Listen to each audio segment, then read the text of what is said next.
Buoy. The right words are weighted down, sunk in the lake. Tight wire strings cutting in. Sunshine on the surface. Nobody wants me to hide the truth. And I don't. There's a marker buoy in the middle. Anyone could see. It bobs. But the boat hire's off season. Little ripples running into wide circles, silent till they reach the shore, break. Why the silence is so necessary, who can tell? Plenty that I'd rather was never heard, just wasn't so.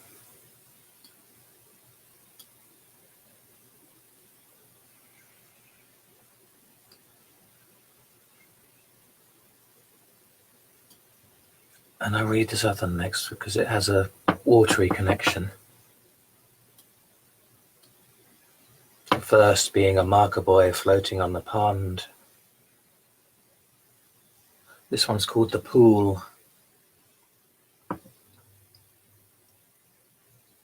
This pool sometimes wears a frown upon its still clear water. A reflection of the cloudy weather, or an emanation from a deeper down. Sometimes this pool smiles bright and blue, a glint to catch the heart and call you in. A sun's part played upon a surface, or some purer wiles. Sometimes this pool will hide upon a haughty mountainside, or else within the wood where the foxes bide, peeping to a secret tide. And this pool sometimes gushes into flood, throws its borders wide, seeks to bathe you when you would be dried, cast up and washed amongst the rushes.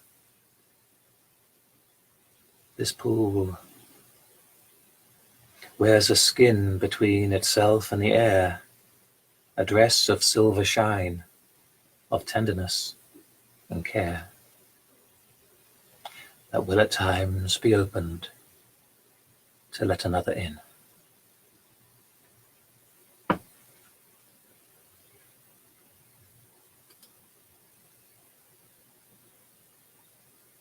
Then that mention of a skin has decided which one I want to read next.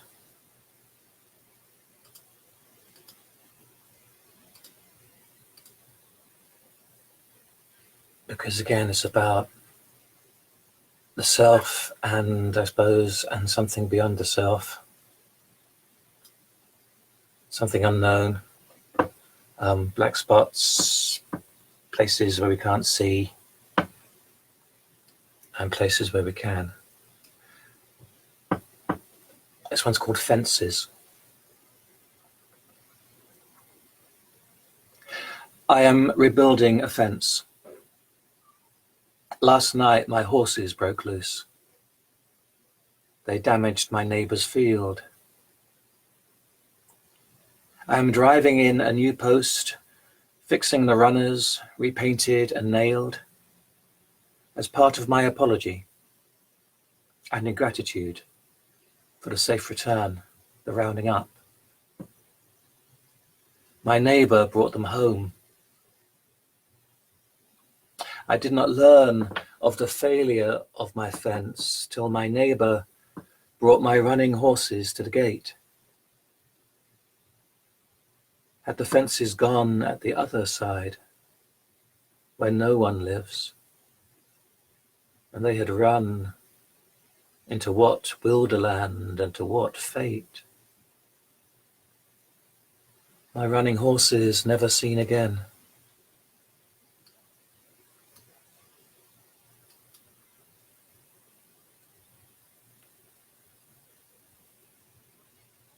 Strange how there's so much of the world that we don't see,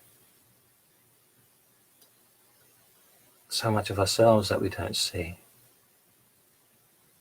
But it's as if we still carry an assumption often that we do see it.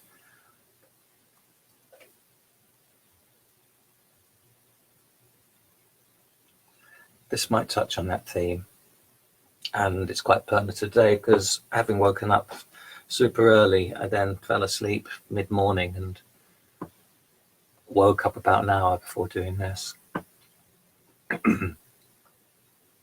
And in part, it touches on that sense of black-edged toxicity that comes from lacking sleep, and the sense of release when you find it again, and especially when you get dreams again. But also something about that process of falling asleep, surrender, and towards something unknown. Waking in the late afternoon. Such sleep, it seems, is needed after nights brimming full of wakefulness. Silent battles hid by dark waters keep us on a closed boat atop the crest, eyes alert for the beast, oars akimbo, buoyant over what's below. Waking from those dark waters, beached upon a sandy bed, chittering gravels drawn from your head by the once ascendant wave. Wonder when the boat sprung apart enough to sink. Take the water on, cease to think, to feel the overwhelming undertow, to drown at times in all we do not know.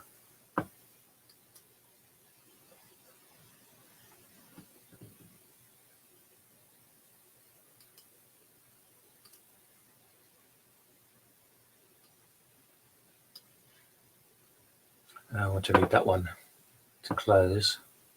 I just want to choose one more of those otherwise opened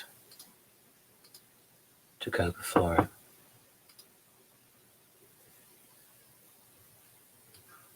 So let me see if this... there's something, sometimes I write a poem, and often there's an audience in mind. There's a thought of somebody else hearing it. There's always I reading this, you listening to this. Sometimes I can't help thinking, though, whether we shouldn't turn it around and make ourselves the audience, and the poem speaking to us, and see what it has to tell us. As if, as writers, we can get so caught up in the putting stuff outside of ourselves, or almost ignore what's going on inside to prompt that writing response. And whether also in reading a poem, reading somebody else's, that maybe we need to again put aside the external, the words that have been written, not important perhaps, and think back to where the poet might have been when they wrote it, where we might be if it were us writing it.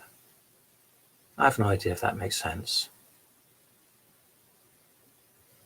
It may be relevant, though, to thinking about this poem, which I've called Most Important.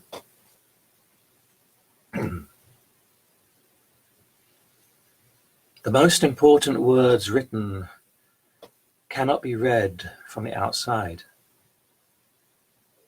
The ears meant to hear them are my own. In a secret chamber only I can enter, they are scratched upon the wall, to be felt. If you are in your own, you will know them. This is how we share the same space, in love, across continents, centuries. The most important words invite me inside.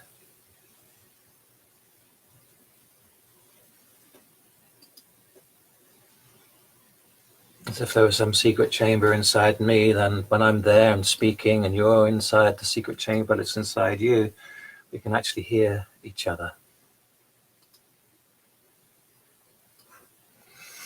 Okay. 2 more. I actually said I was going to do one. Yes, 2 more.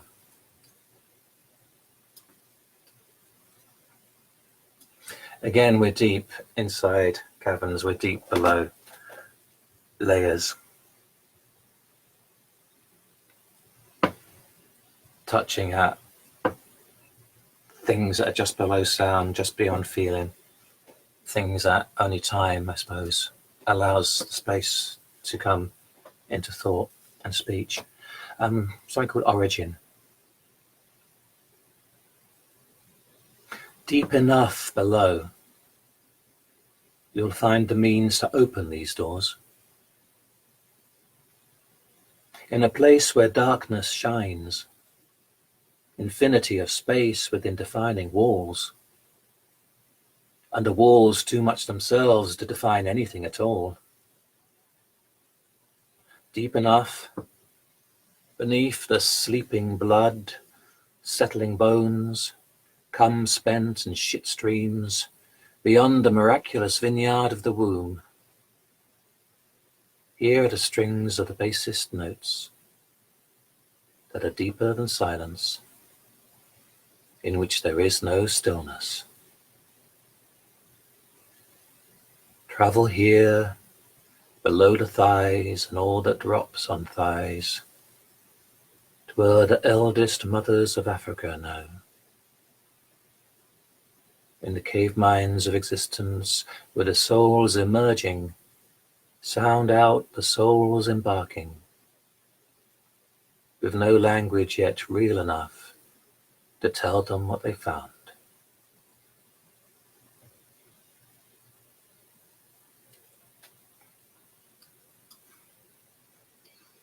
That was called Origin. And I want to finish off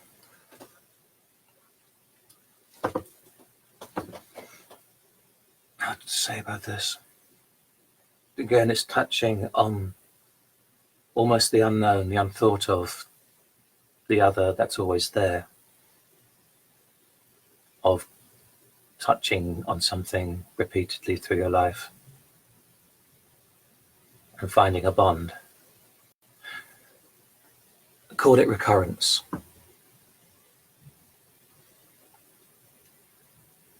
I did not pursue, but often I stepped to find you already in the same room. I did not tease or trail a line, but often found that road you were walking was mine also. Sometimes not there, of course, though in the same vein, I assume, I was absent from yours.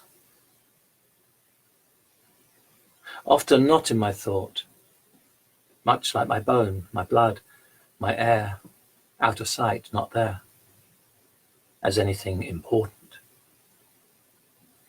Did I ask for you even?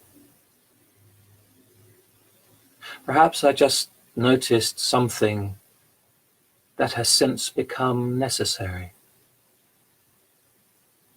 to which I also had become necessary. Meeting at times, unasked for, tightest of bonds, and most fleeting.